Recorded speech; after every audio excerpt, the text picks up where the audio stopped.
नमस्कार दोस्तों, मैं हूं doctor Sandeep जसल। Live life more की हेल्थ अवेयरनेस सीरीज़ में आपका आपका स्वागत है। और आज हम बात करने वाले हैं चिकनगुनिया के बारे में। बाय स्पेशलाइजेशन मैं एक प्रिवेंटिव हेल्थ कंसल्टेंट हूं, यानी कि सेहतमंद कैसे रहा जाए और कैसे बीमारी से बचा जाए, उसमें मेरी स्पेशलाइजेशन या महारत है।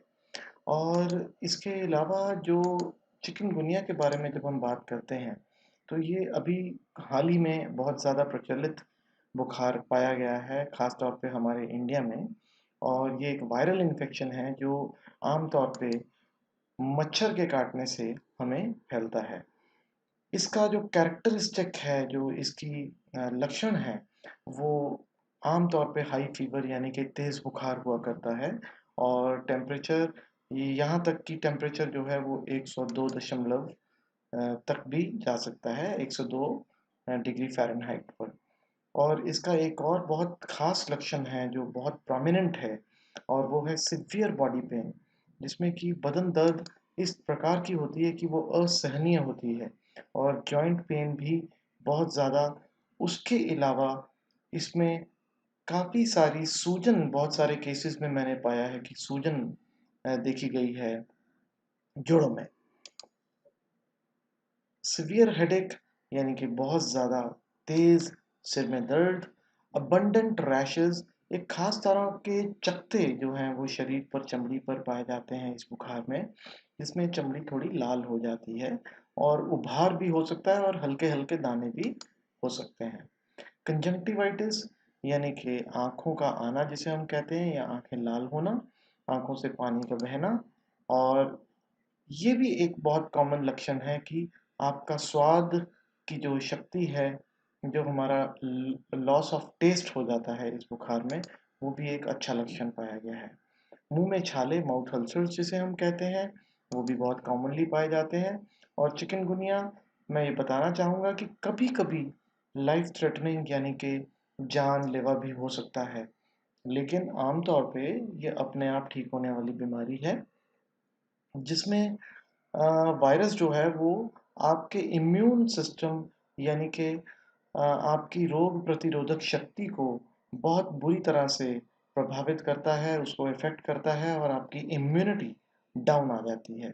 जिसके चलते आपकी बॉडी में ससेप्टिबिलिटी ऑफ इन्फेक्शंस और कॉम्प्लिकेशंस, यानी कि इन्फेक्शंस कई प्रकार के, जिनके प्रति आपकी जब डिफेंस या आपकी रोग प्रतिरोधक शक्ति कम हो जाएगी, तो उनकी कॉम्प्लिकेशंस और उस बीमारी का होना और उनकी कॉम्प्लिकेशंस भी आपको ज़्यादा प्रभावित करेगी। इसके अलावा इम्पॉर्टेंट ये है कि डाइट में आप काफ़ी सारे ध्यान रखें, जिससे कि हम ये एंश्योर कर सकें कि आपको ये बुखार बिगड़े नहीं और आपको ज़्यादा तंग नहीं करे। Recommended diet during this disease जो कि है हेल्दी नॉर्मल डाइट, जिसमें कि हम संतुलित आहार या बैलेंस डाइट बोलते हैं, जिसमें डिफरेंट फूड ग्रुप्स से आप सब तरह के फूड्स ले सकते हैं। और हाई फीवर को कॉम्बैट करने के लिए या उसका मुकाबला करने के लिए आपको सॉफ्ट बट बैलेंस्ड डाइट लेनी चाहिए, क्योंकि आपकी पाचन शक्ति या पचाने की शक्ति इन दिनों में थोड़ी कम होती है। और प्रेफर कीजिए कि आप हॉट लिक्विड्स यानी कि गर्म पेय पदार्थ ही इस्तेमाल करें, क्योंकि अगर आपकी इम्यूनिटी डाउन होगी तो आपके अंदर गला खराब होने की संभावना भी ज़्यादा होगी। प्लेंटी ऑफ फ्लूइड्स यानी कि आपने बहुत सारे लिक्विड्स या पेय पदार्थ लेने हैं, जैसे कि कोसा या गुनगुना पानी, सूप्स, ब्रॉथ्स यानी कि गाढ़ा सूप जिसे हम बोलते हैं, सब्जियों का भी हो सकता है। नॉन वेजिटेरियन अगर आप हैं तो आप चिकन या और नॉन वेजिटेरियन फूड्स का ब्रॉथ, थिक सूप बना के ले सकते हैं, जो कि टॉक्सिन्स को और वायरस को आपके शरीर से निकालने में या फ्लश आउट करने में आपकी सहायता करता है। In order to build immunity, foods rich in selenium, chromium, zinc, and vitamin A, C, E should be eaten. These help to fight free radicals in your body, जो कि बुखार और मेटाबॉलिक प्रोसेस जो है हमारे शरीर में, उसमें जो ऑक्सीडेशन प्रोसेस होती है या फ्री रेडिकल्स होते हैं जो हमें नुकसान पहुंचाने वाले होते हैं हमारे शरीर में, उनको उनका अच्छी से मुकाबला करने के लिए हमें जिंक, सेलेनियम, कॉपर और vitamin A C is vitamin A, C और ई रिच फूड लेना चाहिए। Oranges, amla, sweet lime, capsicum, broccoli, pineapple, cabbage, papaya और गुआवा, ये सारे जो फूड्स हैं ये आप में विटामिन सी की मात्रा को भरपूर मात्रा में आपको प्रदान करते हैं, जो कि आपकी वायरस और बैक्टीरिया की वायरस और बैक्टीरिया को नष्ट करने की शक्ति को सुदृढ़ बनाता है और स्ट्रॉन्ग करता है। रिच इन विटामिन ए, जो कि येलो और ऑरेंज कलर्ड फ्रूट्स हैं, वेजिटेबल्स हैं, can increase the production of natural infections fighting cells. These are enjoyed in your salads, soups, snacks and veggies.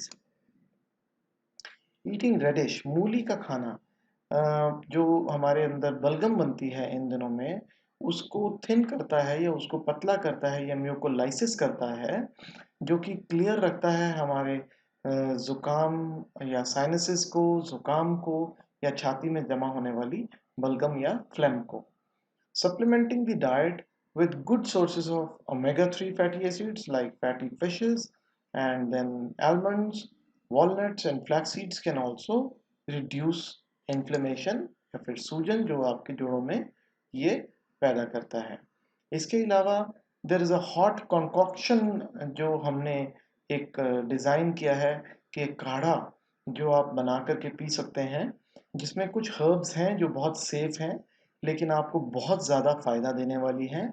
उन हर्ब्स में से है अमृतारिष्ट और तुलसी जो सबसे अच्छी है, जिसे हम होली बेसिल कहते हैं, सुदर्शन चूर्ण, महासुदर्शन चूर्ण गुटिका या फिर अमृत कषायम। इनका अगर आप इनको काढ़ा बनाएं, इनको पानी में डाल करके उसको पानी को उबालें और जब वो पानी एक चौथाई रह जाए तो वो काढ़ा तैयार हो जाएगा, आप उसको पिएं।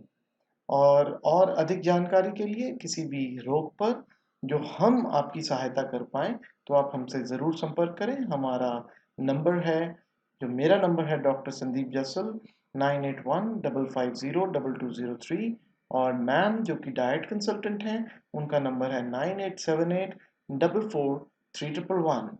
विजिट करें हमारी वेबसाइट www.livelifemore.com। Thank you.